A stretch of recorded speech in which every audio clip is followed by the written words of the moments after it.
Don't get me wrong, she's a cat. She's a carnivore. She's going to eat other things, birds, lizards, etc. But that's not what she's specializing in hunting. Naked mole rats in particular are a majority of a serval's diet, which means this cat essentially goes underground to obtain these mole rats. That is a unique behavior when it comes to felix, truthfully. Guys, short tail too. Nature's dictated over time. Long tail, not necessary. Again, being a mole rat hunter, rodent hunters, these rodents live underground, complex colonies and tunnel systems underground, so a majority of their time is spent on the ground. Like a house They're fast cats, 35, 40 miles per hour. She's got the drill down. But they don't need a tail like a rudder, like the cheetah, and the long tail is usually used for balance up in trees. But if you spend most of your time on the ground, again, over time, nature's like, the long tail's not necessary. Plus, a long tail, when you're a cat like this, what's impressive, actually, is that these servals have the ability to jump 6 to 8 feet straight into the air to catch birds out of the sky. And you would think that's what they're best at. It's impressive, but truly, it's hunting rodents that they're specializing and really incredible at doing. So again, long tail, that's just going to get in the way. So again, it's really not necessary. So you're going to have to imagine you're a serval in Africa. Tall are great beacons for the kittens to keep an eye on mom. Clearly, it's just camouflaged and hidden in the grass. The other kind of idea, the larger mammal you are, the larger eyes you have attached to that body, right? So being a small cat, she's definitely a predator, but she's also vulnerable to being prey and could also have territorial conflicts with other cats, which she doesn't want. So maybe nature has provided kind of this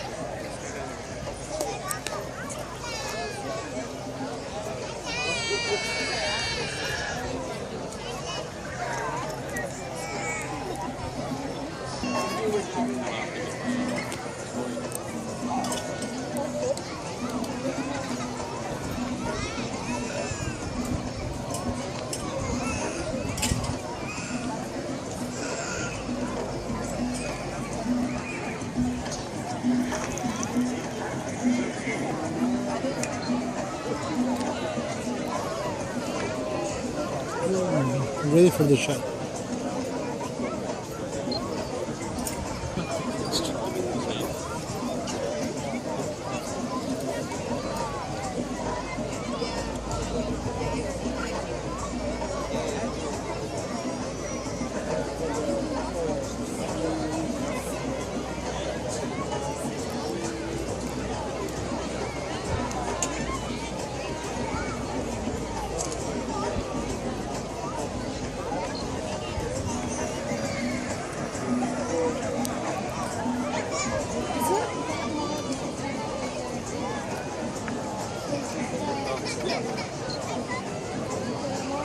Si me agacho y ves tú para arriba, no.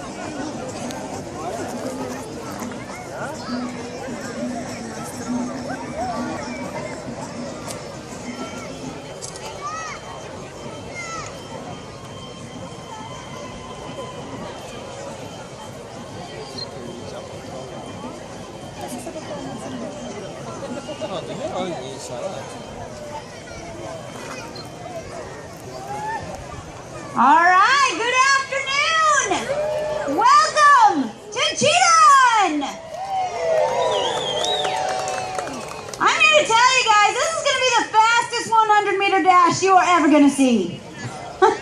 And in fact, this whole event takes place right here in front of Lion Camp. But I'm here to tell you that for the next 20 minutes, the cheetah will rule. Thank you for joining us here today at the San Diego Zoo Safari Park. My name is Jessica. I'm an animal trainer, and I'm going to be your host for today's event. And what an incredible event this is going to be. I mean, you're all here to see a cheetah do what it does best. Run. Full speed. Right in front of you.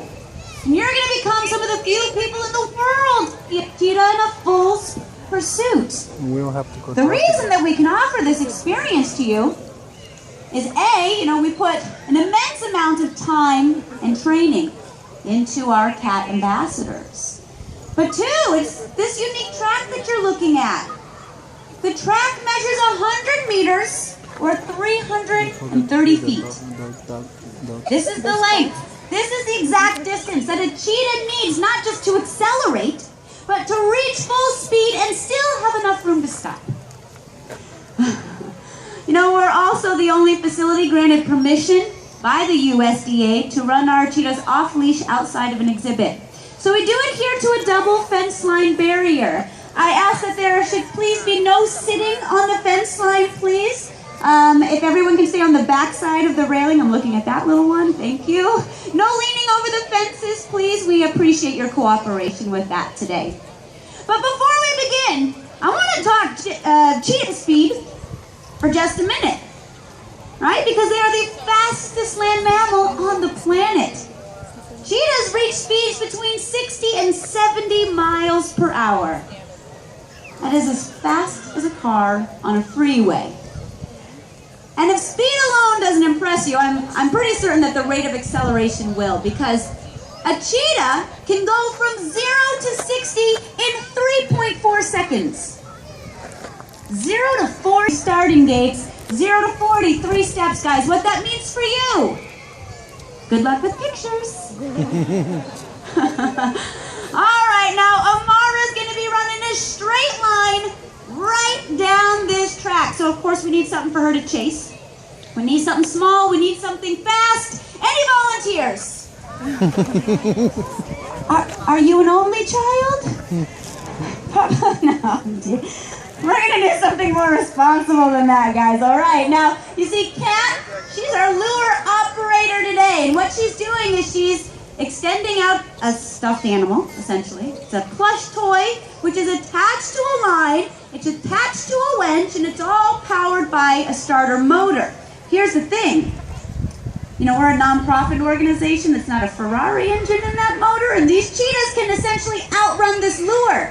Kat has got one of the most difficult jobs on the track. This takes a lot of skill to operate this lure. You see, because she's got to keep it close enough to Amara to entice her to run. But not too close, of course, right? Then we don't get to see that potential of speed we are all here to witness. But on the flip side of that coin, she doesn't want it too far ahead of Amara either. These cats are smart. If she thinks she doesn't have a chance, well, she's not going to waste her energy. She's going to take a break under a tree, right? But you know what? Kat's got a lot of experience, so she's going to give us a great pull today. But running first will actually be Hopper. You may have noticed there is a dog on our cheetah track today. Hopper is a domestic dog, which we actually rescued from our local animal shelter. And Hopper is going to be acting in true capacity of cheetah companion. That's right. Hopper's Amara's best friend. They were raised together from a very young age. And you see, Amara's going to watch Hopper run down this track in front of all of you strangers. See that, well, Hopper's having fun. Hopper's confident. This is a fun thing to do. And so it's a perfectly safe thing for Amara to do as well, her cheetah companion. Now, Hopper always has more fun and does a lot better when you guys cheer him on. So, when they give the signal, start cheering for Hopper! Ooh. Oh wait, he's passing the loose, Hopper! Right for the food bowl. Give it up for Hopper!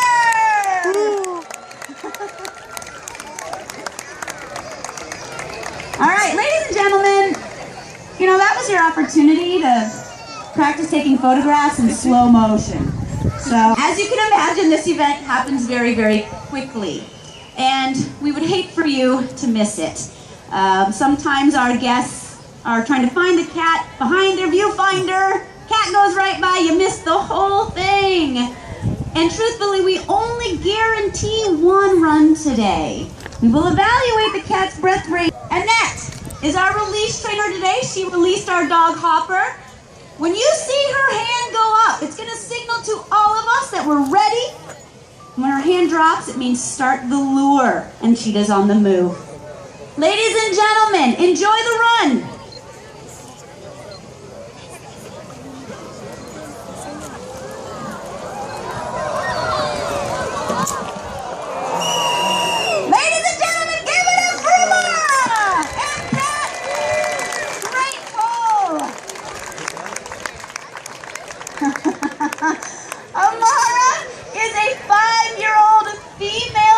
She is our most intense So runner.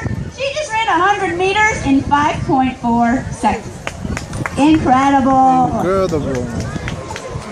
All right, now what's happening, guys, is Amara's getting a reward here for a job well done, very well deserved. Larissa is actually going to evaluate her breath rate. Cheetahs expend a lot of energy, and believe it or not, in an intense pursuit, their body temperatures can rise up to 104 degrees. So we do take that very seriously and evaluate her. I encourage you all to stick around. I'm going to talk about some pretty incredible adaptations, what makes a cheetah be the fastest land mammal on the planet. I will elaborate as to why we use a dog as a cheetah companion, and of course, this event would not be complete unless we talked about the status of this endangered cat species and the efforts that are being made to help protect them. All right, so at 5.4 seconds, honestly, a pursuit in Africa wouldn't last much longer. 20 or 30 seconds max. These cats are built for speed, not endurance. Like a flash. Not very strong cats. But of course, everything about them is designed to run between 60 and 70 miles per hour. So as Amara attempts to stretch and walk down the track here, I want you to pay attention to the body here, because cheetahs have a very long, lean body and a very, very flexible spine. This is what allows a cheetah to reach great strides and great reach when they're reaching top speeds. For a cat this size, though, too, it's a pretty small head, relatively small head, small ears that they pin back. All of this is an attempt to reduce drag, to make this cat more aerodynamic, right? And the enlarged chest here on the cheetah as she walks by, now that holds enlarged lungs, and on the face they have enlarged nostrils, all to bring more oxygen into the body to be delivered to the muscles, an enlarged heart as well in that chest cavity, larger heart, pumping blood more efficiently so this athlete can perform at its peak. That's how we do it down here at Cheetah Run. Thank you so much for coming down and witnessing this extraordinary event.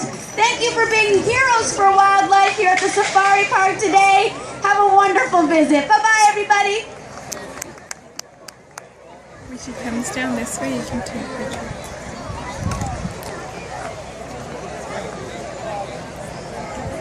Group of males, a coalition, somebody's likely to have this stuff, and then if you're around, you up your odds. It's interesting. All right, so ladies and gentlemen, just sit back again, relax, and welcome Amara and the trainers. Again, you can see it really takes a village to put on this event, and we're so honored and proud to be able to do this event for all of you guys. It's amazing, you know, an endangered species right here sitting before you, and we do hope that we've inspired you. They're incredible animals. They fill a very important niche in their ecosystem, and again, we just hope we've inspired you guys to care enough to help these animals. And not so much even just, you know, you guys are helping with our breeding program, and I didn't mention out on the track either that we have an incredible record for breeding. We celebrated 135 cheetah births in our breeding program, and but it's not just about, you know, getting the high numbers and being the best at that, because should the day come when we do need to make, you know, releases into the wild, if that day comes, that's nice. You know, we still have to have a safe place for cheetahs to go, and you know, and that's the thing too, is making sure that we're protecting habitat, protecting lands. We got to work with local governments and ensuring that there are laws to protect the animals. You got to work with the local people, make sure there's education, that people want to care and have a reason to inspire. And that's why this program utilizing Anatolian Shepherds has made such a difference in turning the people's mind around as to why, you know, they can coexist with a predator and still have their livelihood. So it is really, really incredible. Did you have a question, sir? No? I was going to say, yeah. Sure, absolutely. Again, there are a lot of things things that I love to talk about, a lot of great facts about cheetahs, but this is your experience, so if anybody does have any questions, I'd be very happy to answer them. Oh, I had Kathy. It's breathing so fast is what I heard. Yeah, is she breathing so fast? Yeah, I mean, when you exert a lot of energy, certainly panting is a way to cool your body down, absolutely. What the trainers love to hear too is the cats purr after a run, because you can't pant and purr essentially at the same time. Again, we do record their breath rates to help see how well they're recovering. It's a nice cool day today, so we do expect her to recover more easily than she would on a hotter day. So there's a lot of factors there. Certainly, I can tell you, in Africa, that's a challenge for them. I mean, here she only did a 5-second sprint. Again, 20 or 30 seconds in Africa is going to be average. They're not built for endurance, but again, it takes so much physical exertion and such a long recovery time, depending on the factors in Africa. A lot of times, because they're so exhausted, they can't eat their prey right away that they've just caught. And animals know this in Africa and take advantage of the fact that if this animal needs time to recover and just had a high-speed pursuit, we have seen cats chased off. They're killed by something as small as a vulture. Baboons certainly will take advantage, and because of that natural behavior of not wanting a conflict, they're not going to stand up and fight. Oftentimes they're really just chased off. Their sleeping breath rate, believe it or not, we've had one of our trainers watch one of these cats, the sleeping resting rate, 4 breaths per minute.